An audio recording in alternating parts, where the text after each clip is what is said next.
तो हम आस्वादन कर रहे हैं शमा शर्मा जी का उपन्यास मोबाइल। पिछले एपिसोड में हमने देखा कैसे आगरा की मधु और अलीगढ़ की फरहत दोनों एक साथ एक कंपनी में ज्वाइन करती हैं, एक पब्लिशिंग हाउस में एक साथ रहते हैं और इस प्रकार महानगर दिल्ली में एक नई ज़िंदगी शुरू करते हैं। फरहत के साथ रहकर मधु ने जाना कि अब तक वह मुसलमानों को बिल्कुल नहीं जानती थी, सिर्फ सुनी सुनाई बातों पर ही रिएक्ट करती थी। सच तो यह है कि हर धर्म, हर जाति, हर समाज में लाखों लड़कियां छटपटा रही हैं, दम तोड़ने को मजबूर है। ये मधु ने तब जाना जब वो फरहत के साथ रहने लगी। स्वयं फरहत के पिता अमेरिका गए तो लौटे ही नहीं, वहीं नई बीबी के साथ बस गए। फरहत की अम्मी एकदम अकेली पड़ गई। अम्मी ने कितनी मुश्किलों से उसे पाला। तब मधु ये सोचती है कि कम से कम हिंदू औरत को कानून का तो सहारा मिलता है कि मर्द एक औरत के रहते दूसरी नहीं ला सकता। लेकिन मुस्लिम समुदाय में क्या होता है, अगर पुलिस के पास जाएंगे तो वो ठेल कर उन्हें मौलवियों के पास भेज देंगे, जहाँ से बेचारी वो बचकर भागे थे। मौलवी कहेंगे क्या हुआ कि जो दूसरी ले आया, खैरियत मनाओ कि दो और नहीं लाया। इस्लामिक धर्म के नाम पर स्त्रियों को और सहना पड़ता है, धर्म और मजहब के नाम पर। और ये मधु को तब पता चला जब वो फरहत के साथ रहने लगी। तब तक तो वो सुनी सुनाई बातें ही सुनती थी। अब इससे क्या होता है, फरहत ने अपनी अम्मी की ज़िंदगी, उनके स्ट्रगल को देखा, महसूस किया, इसलिए उसका खुद का मन शादी से ही उचट गया। उसे लगता कि शादी करके उसकी माँ को ही क्या मिला जो उसे मिलेगा, पिता ने माँ को क्या दिया। इसलिए वो चाहती थी कि खुद अपने पैरों पर खड़े होकर वो माँ की देखभाल करेगी, माँ को वो हर सुख देगी। तो फरहत चाहती थी कि वो अपनी माँ को हर सुख दे जो उसे ज़िंदगी में नहीं मिला, जो उसके अब्बू नहीं दे पाए। तो इसी बीच पूरे विश्व को झकझोरने वाली एक घटना होती है, 9/11 की हादसा। अल-कायदा द्वारा अमेरिका पर अटैक, अमेरिका के ट्विन टावर पर हमला। और सितंबर 11 को जो ये टेररिस्ट अटैक हुआ था 2001 में, उसमें 2996 लोग मारे गए। 19 तो अल-कायदा के टेररिस्ट ही थे और 25,000 से भी ज़्यादा लोग घायल हुए। इस आक्रमण ने इस्लामिज्म और टेररिज्म पर लोगों के मन में एक बार फिर शंकाएं उत्पन्न करना शुरू किया। पूरे विश्व में मुसलमानों को शंका की दृष्टि से देखा जाने लगा। स्वयं फरहत को भी लगा कि 9/11 की घटना के बाद लोग उसके धर्म को लेकर उसे शक की दृष्टि से देखते हैं, खास करके उनके ही ग्रुप का आदित्य। वो कई बार मुसलमानों के बीच फैले टेररिज्म का जिक्र करता है। वो कहता है, यार यह बात भी है कि सारे मुसलमान धर्म के नाम पर एक सुर में बोलते हैं। फरहत को इस प्रकार की बातें सुनकर काफ़ी दुख होता और एक बार तो उसने हद ही पार कर दी। आदित्य कहने लगा कि जब देश का बंटवारा धर्म के आधार पर हुआ था तो इन 16 करोड़ सांपों को हमने अपने यहाँ क्यों रहने दिया। तो ये जो धर्म के नाम पर भारत पाकिस्तान जो बंटवारा हुआ था 1947 में, अब आदित्य कहता है कि ये जो सांप हैं, जो मुसलमान सांप हैं, 16 करोड़ जो हैं, उन्हें हमने यहाँ क्यों रहने दिया। उन्हें तो उसी समय धकेल कर कहाँ भेज देना था, पाकिस्तान भेज देना था। अब ये आदित्य की ये बातें सुनकर कोई विरोध भी नहीं करता। तो फरहत को सबसे ज़्यादा दुख इस बात पर होता है। वो काफ़ी क्रुद्ध होती है। वो मधु से कहती है, मैं भी इस देश की उतनी ही नागरिक हूँ, मैं भी यहाँ पैदा हुई हूँ, मैं भी मुसलमानों की कट्टरता से उतनी ही नफ़रत करती हूँ जितना वह। देखिए, मैं भी उतनी ही नफ़रत करती हूँ इस्लामिक टेररिज्म से। तू जानती है मधु, कट्टरता किसने बढ़ाई है? उन्होंने जो कहते हैं सारे धर्म मानवता, प्रेम और भाईचारा सिखाते हैं। यह झूठ है, धोखा है। कोई धर्म भाईचारा नहीं सिखाता, नफ़रत सिखाते हैं। हम एक दूसरे से नफ़रत करते हैं, तभी तो अपनी अपनी अलग पहचान के प्रश्न उठाते हैं। अन्यथा मनुष्य मनुष्य ही है, वह हिंदू, मुसलमान, ईसाई क्यों है।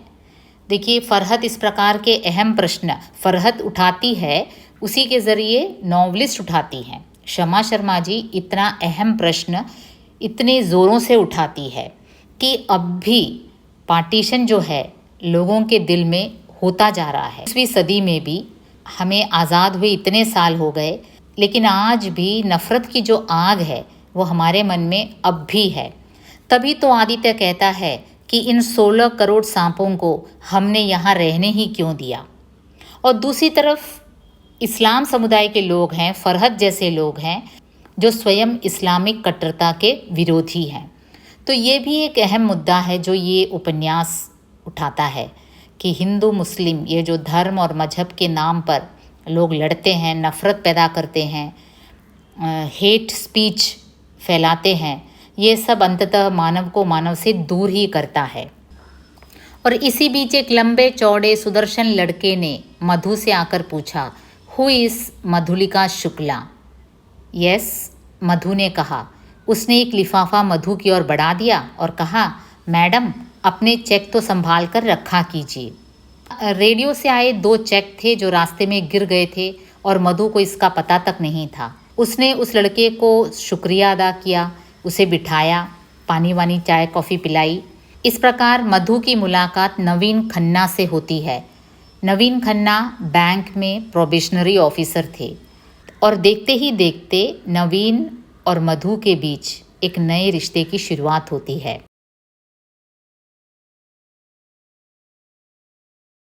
നമ്മൾ ഷമ ശർമ്മയുടെ മൊബൈൽ എന്ന നോവലാണ് ആസ്വദിച്ചുകൊണ്ടിരുന്നത്. ഫസ്റ്റ് എപ്പിസോഡിൽ നമ്മൾ കണ്ട് മധുവും ഫർഹത്തും, ഒരാൾ ഹിന്ദു ബ്രാഹ്മൺ, ഒരാൾ മുസ്ലിം, രണ്ടുപേരും പരിചയപ്പെടുന്നു. ഒരു കമ്പനി തന്നെ ജോലി നോക്കുന്നു. അവർ ഒരു വീട് തന്നെ ഷെയർ ചെയ്ത് ഒരിടത്ത് തന്നെ താമസിക്കും. അങ്ങനെ സുഹൃത്തുക്കളാവുന്നു. ഫർഹത്തിൻ്റെ കൂടെ താമസിച്ച് തുടങ്ങിയപ്പോഴാണ് മധുവിന് വാസ്തവത്തിൽ ഈ മുസ്ലിം സമുദായത്തിൽ സ്ത്രീകളുടെ ഉള്ളിലുള്ള പ്രശ്നങ്ങൾ കൂടുതൽ മനസ്സിലായത്. അതുവരെ എന്തായിരുന്നു, सिर्फ सुनी सुनाई बातों पर ही रिएक्ट करती थी.